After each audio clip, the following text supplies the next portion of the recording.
I'm Jacob Busani. And I'm Jake Rosenberg. And welcome to The Power Entrepreneur. Today we have an interview with Shea Rubenstein. He's the CEO of J Builders of New York, the founder and executive vice president of the JCC of Marine Park in Brooklyn, and he's also a trustee and sits on the board of members at several community organizations. And to top it all off, he's an extremely talented singer. Today we have a very special guest on our show, Josh.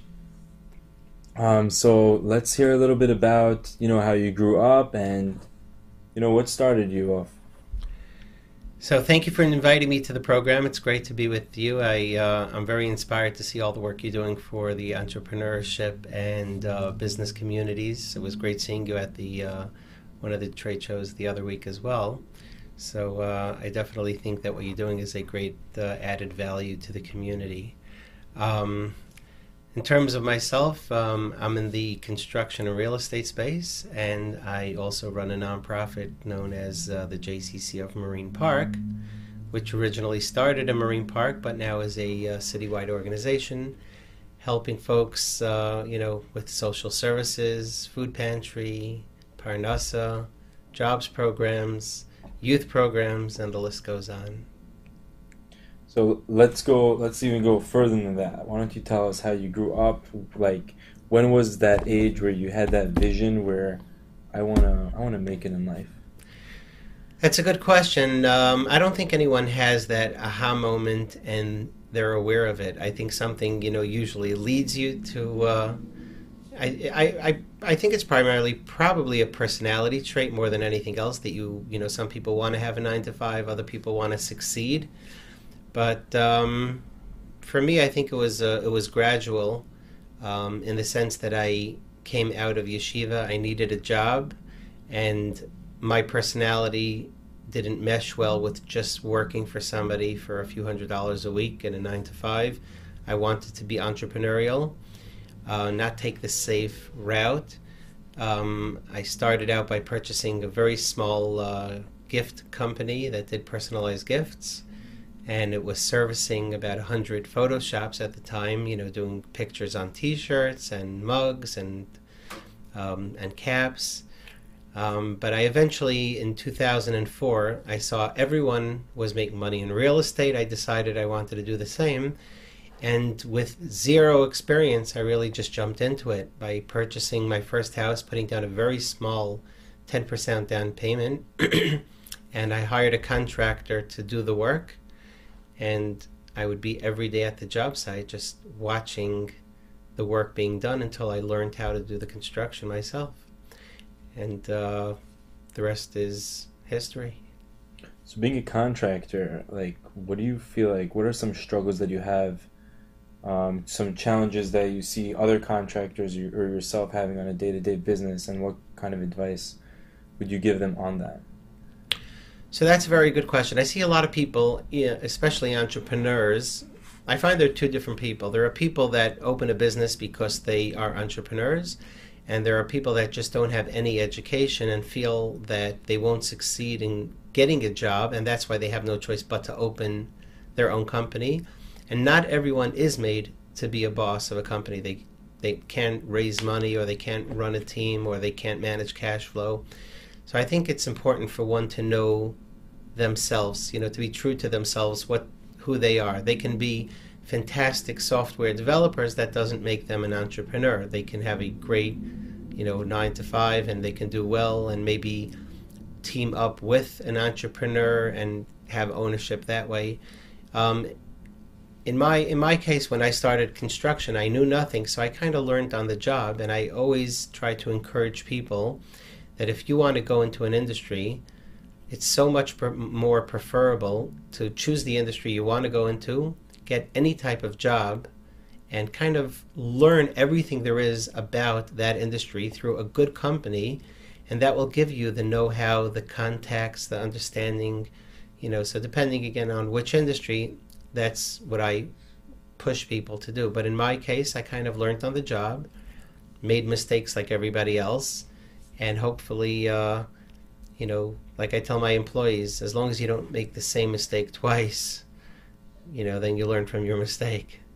So, I think Winston Churchill once said, doing the same things again and again and hoping for a different outcome is what makes you crazy. So I think, I think it's important, even if you don't have formal education, to really learn from an industry. But in terms of myself, I started in construction, then I switched over to do developments, and I've been doing it for about 14 years now. So you mentioned also that you were doing concrete. What got you into that business in the first place?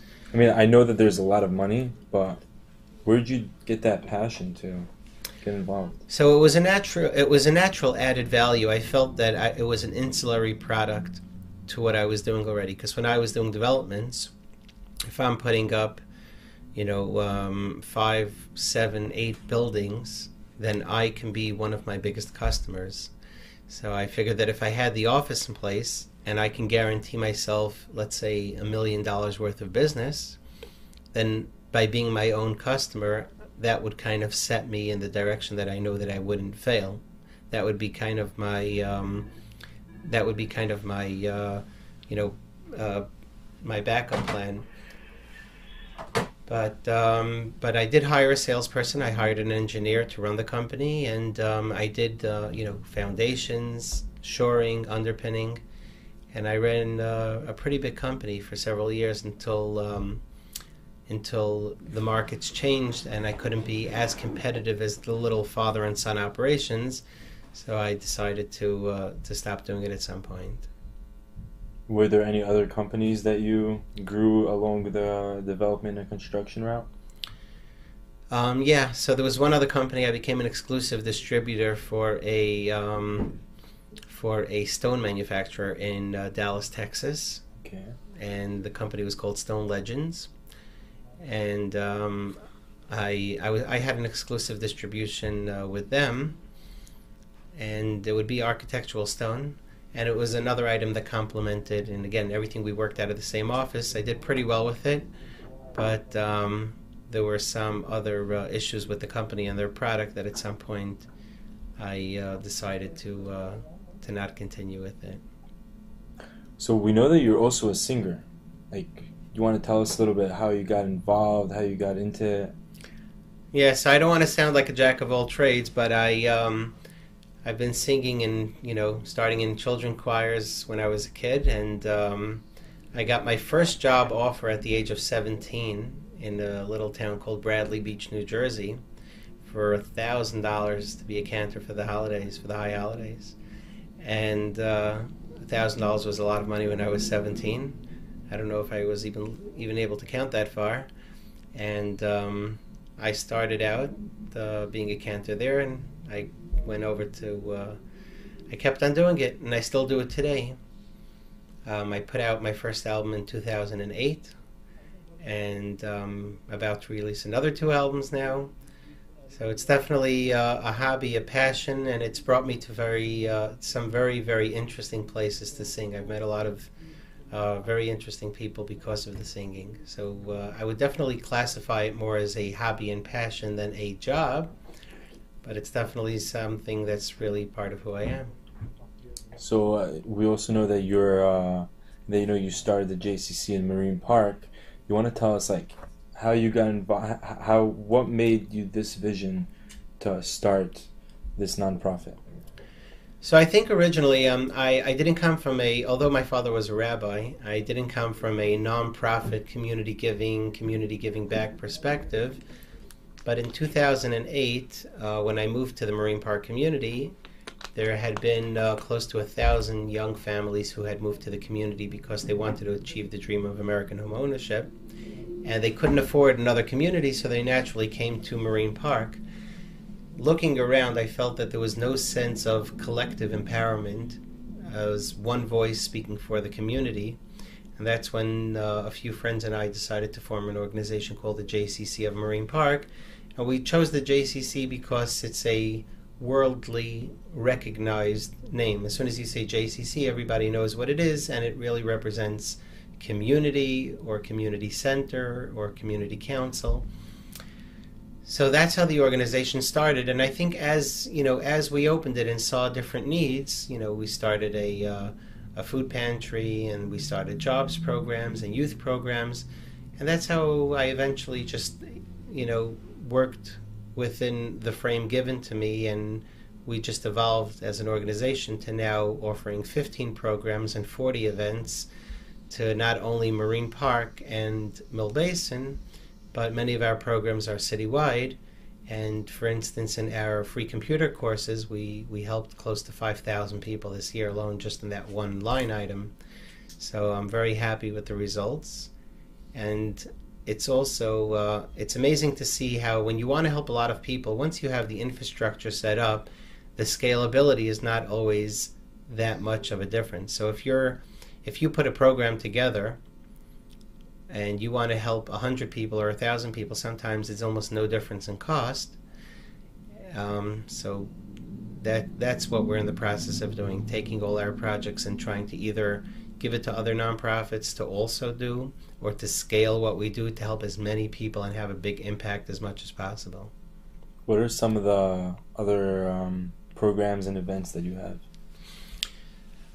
So we offer basic social services like social workers and health insurance and food stamps and other entitlements. We have a few different type of jobs programs.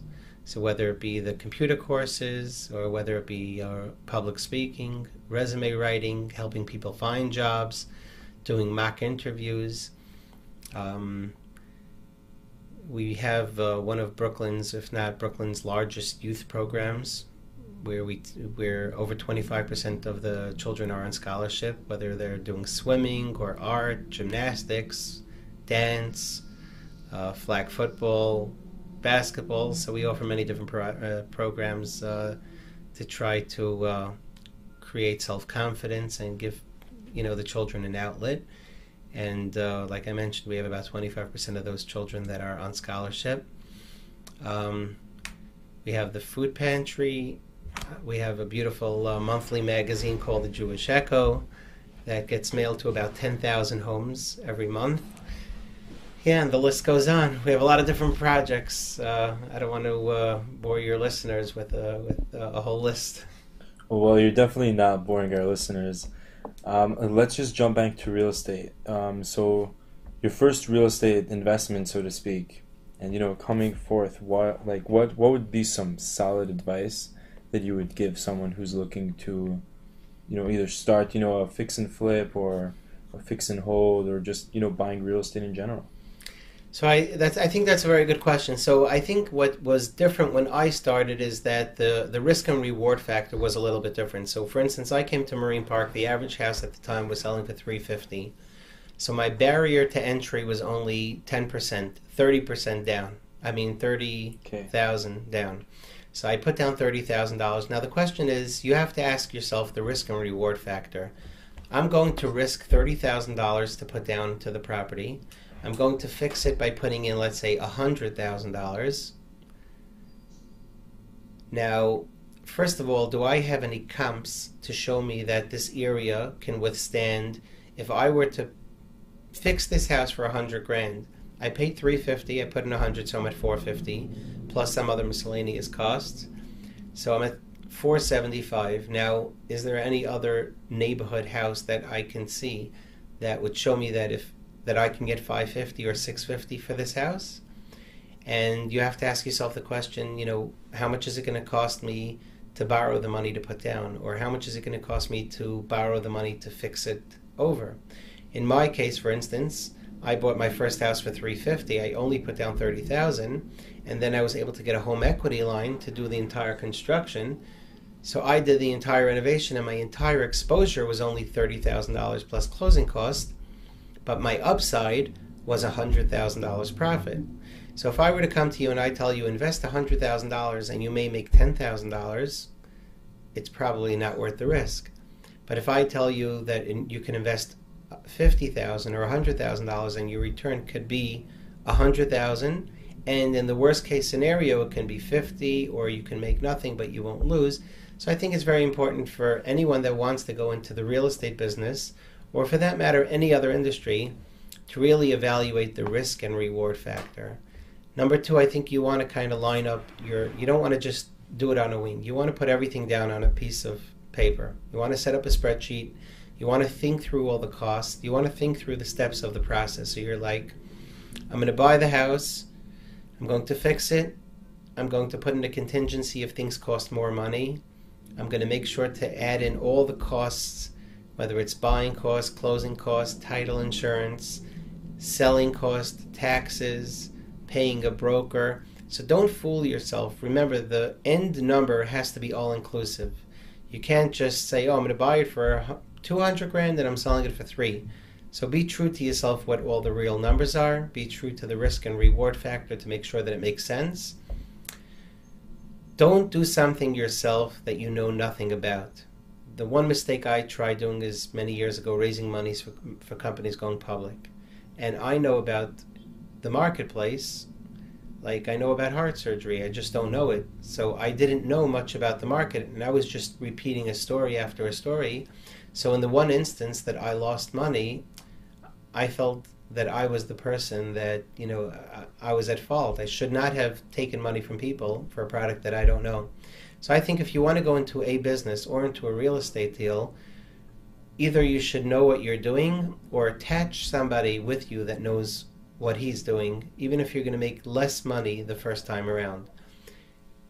If you want to go to an existing outfit out there that does already real estate deals, maybe work with them and learn from the best until you become very comfortable. You don't always have to be a millionaire on the first deal overnight.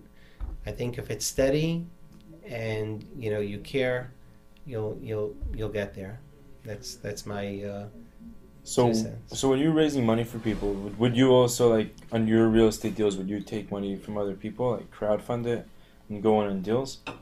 Yeah. So when I did, again, if I could do it myself and there were small deals, there was no need.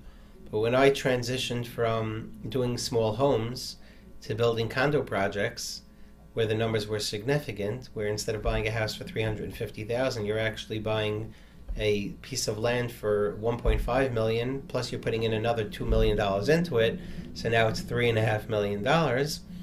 So you obviously want to try to leverage what you can from a bank or a hard money lender, so you don't have to give as much equity away. But if you don't have the $1.5 million, which I didn't, I definitely syndicated the deal. And the deal would be where I would put in a little bit of money, so I have some skin in the game. I would also take care of the development and construction of the project, and then I would bring investors in, and there would be a profit share, at the exit. What kind of returns were these investors looking for? And was there equity involved?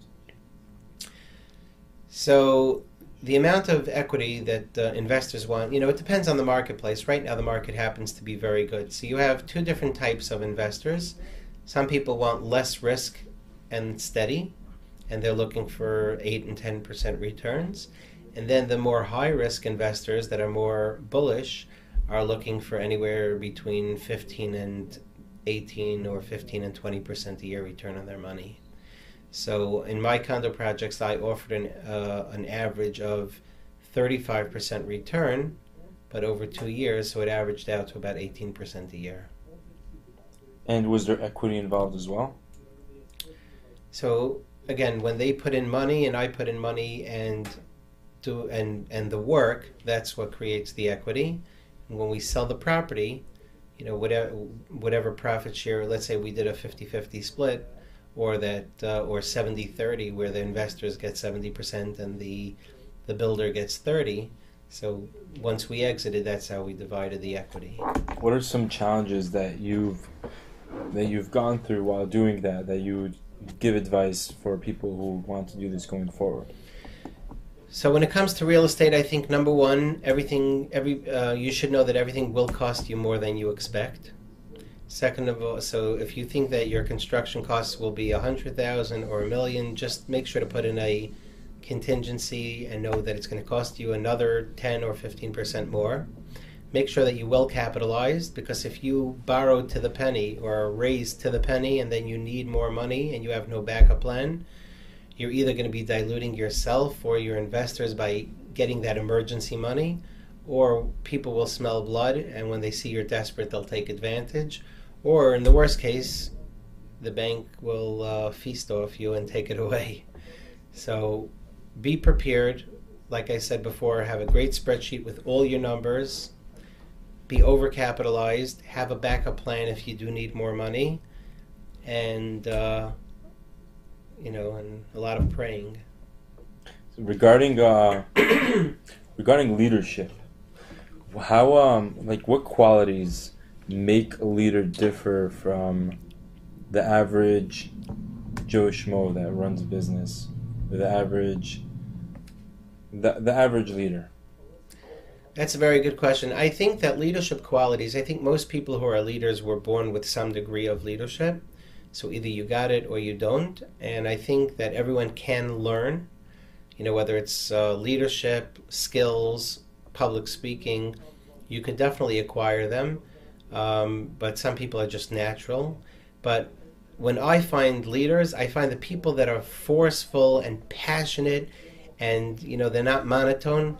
Those are the people, like if you're passionate about something and you know how to convey it in a passionate way, those are people that are heard. Those are people that are entertaining.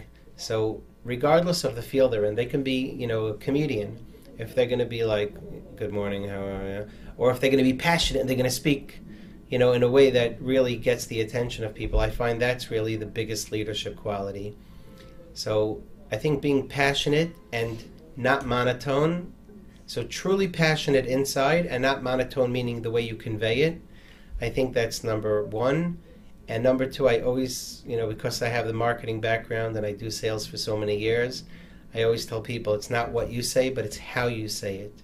So, you can go to so many free courses, you can learn from experience, learn from others, but you have to know how to say it. You can say the same thing two different ways with two different outcomes. So if you,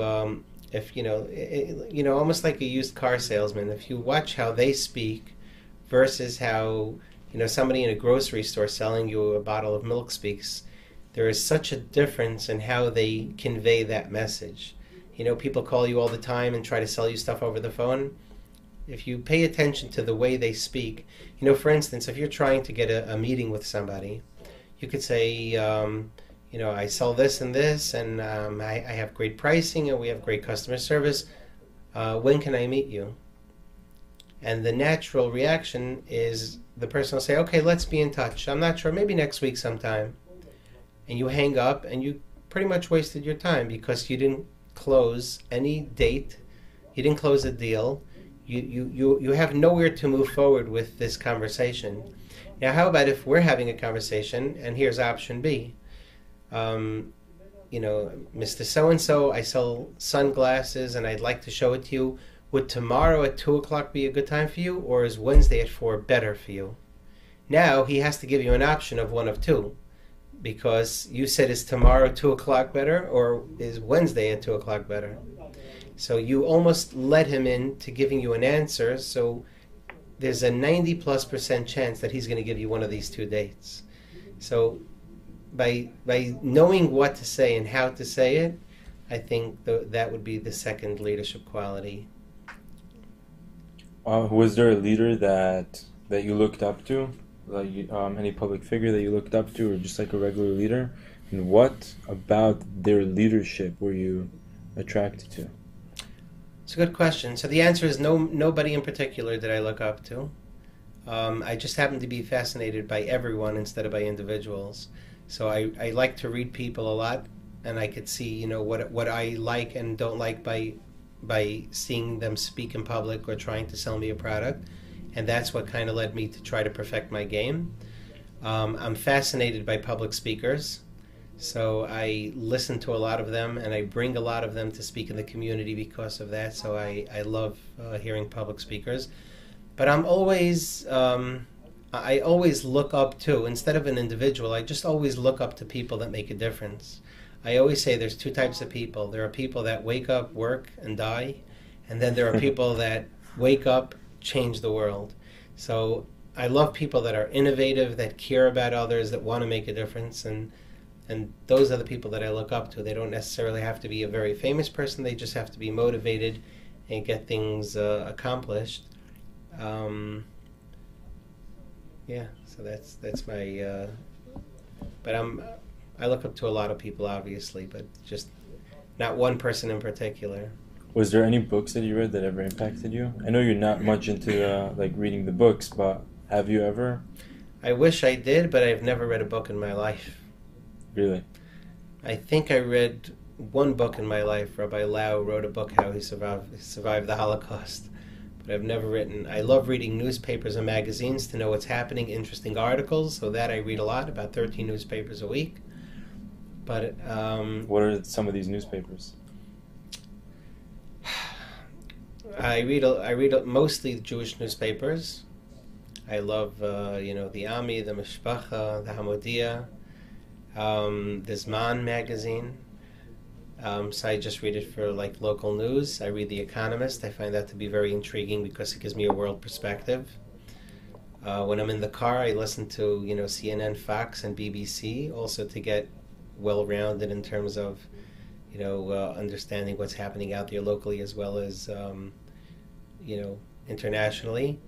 But more often than not, because I'm busy like everybody else, I don't get a chance to listen and read that much. So it's thank God Shabbos is here, so we have time to catch up on the reading. Yeah.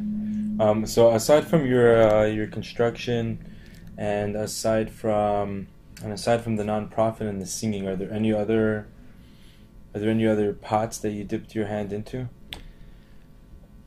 So even within what I do here, there are a lot of things going on. The JCC has 15 different projects and 40 events, so that's enough to keep one busy. So that's pretty much the construction is what I do for the living. The JCC is my giving back and my hobby, and the singing is a hobby as well. I do raise money for existing companies. So far and few between. I don't do it as much as I used to. I used to do a lot of these Shark Tank type shows, bring investors, bring monies, go through deal flow. But over the last 5 years, I'll just choose a select few companies that I feel I understand and that have a lot of potential. But it generally won't be seed investment, angel investors, round A investors. It generally will be a company that wants to scale, that I feel that I see the light, and it's just a matter of money and maybe some other factors that need to get them there.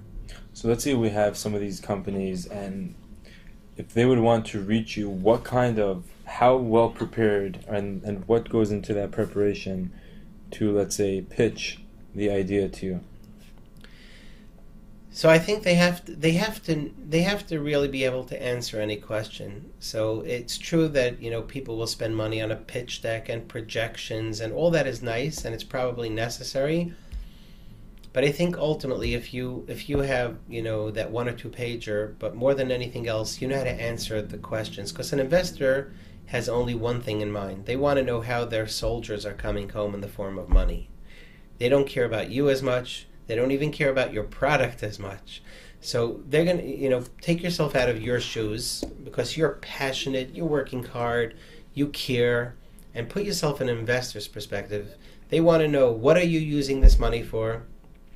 How long will it take until you become profitable? How much money will you be earning? How is this money going to come back to me? What makes your company or product different than any other competitor? Do you have a proprietary patent or something that makes you interesting? If you're selling doors and the next guy's selling doors, what makes you interesting? What makes you feel that you can, sell another 10,000 units a month that you weren't doing until now? So you have to be prepared for these questions, and and if you can show contracts, or you can show that you have something proprietary, or you can show that there was interest from a big wholesaler, or retailer, or developer, you have to show somewhat of a compelling story, not to say, look, everyone sells it, so I'm a good salesman, so I think I'll just get 30% of America's market share because I'm a good guy.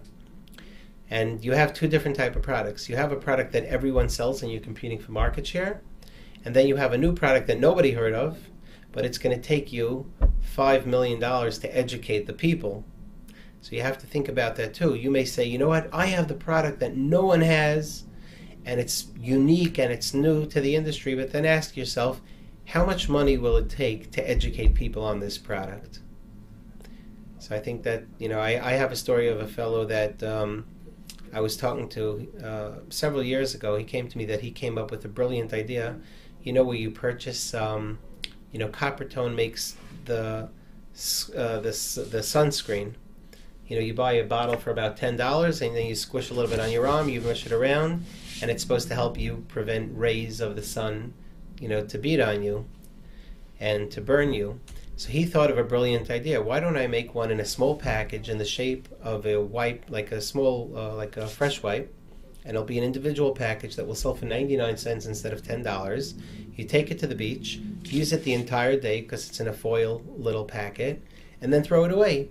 You don't have to buy a $10 bottle, schlep it around with you, squeeze out more than you need to, and if you want 20 proof and your daughter wants 15 proof and your son wants 5 proof, instead of buying 3 bottles for a total of $30, you buy 3 packets for a total of $3, use it, throw it out, it's disposable. Brilliant product. He brought it to Rite Aid, CVS, Walgreens. They loved it.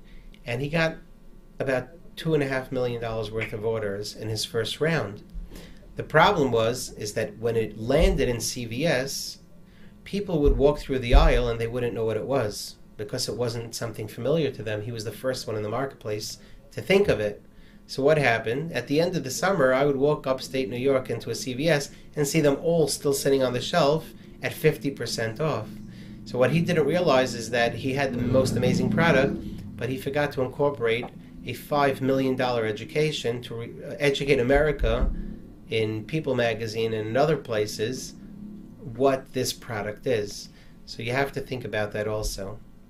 So what ended up happening? Did he educate them in the end? So at the end, sales did end up picking up. It took a little time. It picked up a little bit.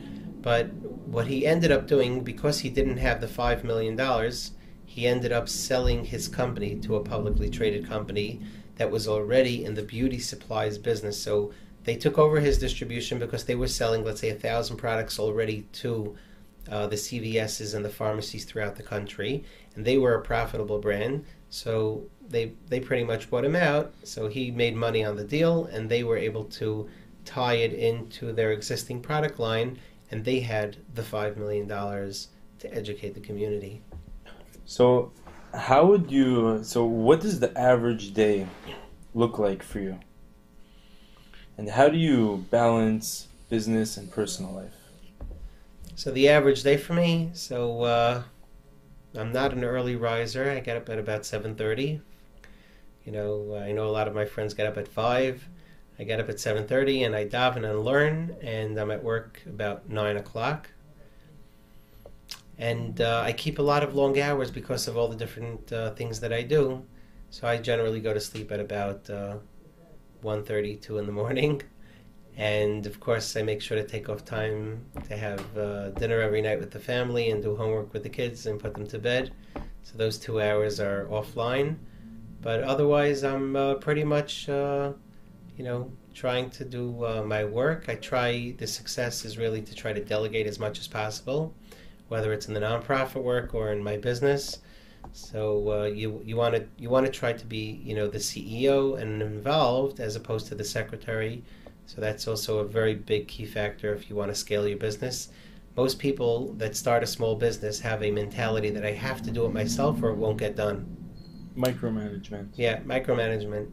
So I always tell them, do you think Warren Buffett picks up his own phone calls? Do you think he files his paperwork? Do you think he negotiates his contracts?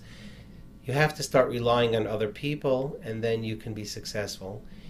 As long as your mindset is, I have to do it myself or it won't get done, you'll know that you're a small guy that's not going to succeed. The second you start relying on other people and you let them even make decisions, I've tried transitioning into that, and in the beginning it was difficult, and sometimes people made a mistake. And I remember the first time I let someone make a decision, I actually lost money. But you have to trust the process, and if you're going to try to own it in a micromanaged way, you're not going to be able to scale if that's what you're trying to accomplish. So to branch off on that, what would be the difference between a regular entrepreneur and a power entrepreneur? So I think a lot of it is mazel. At the end of the day, I think it's all luck. I do think it's a lot of luck, meaning that you have to put your best foot forward. You have to try. And in terms of succeeding, it's a hit and miss. But if you set your dominoes correctly and you really think through the process, hopefully you'll succeed. But there's no guarantees. But I think the more experience you have, the more power entrepreneur you can be, as opposed to an entrepreneur. Having that said, sometimes my model is just to jump into things without thinking, especially on my nonprofit side. I wanted to put up a building for the community, or I'm sorry, I shouldn't say put up a building. I wanted to renovate a large space, about 5,000 square feet. And I approached my board, and they said, who's going to pay for it? How are we going to raise money? How do you know we're going to raise money? And we all know that nonprofits are meetings about meetings about meetings, and things don't get done as quickly. When you're a business owner, you make a decision. When you're with the board with 10 other people with 10 opinions, it's very difficult to make a decision. So I adapted a formula of just do it and then you'll figure it out.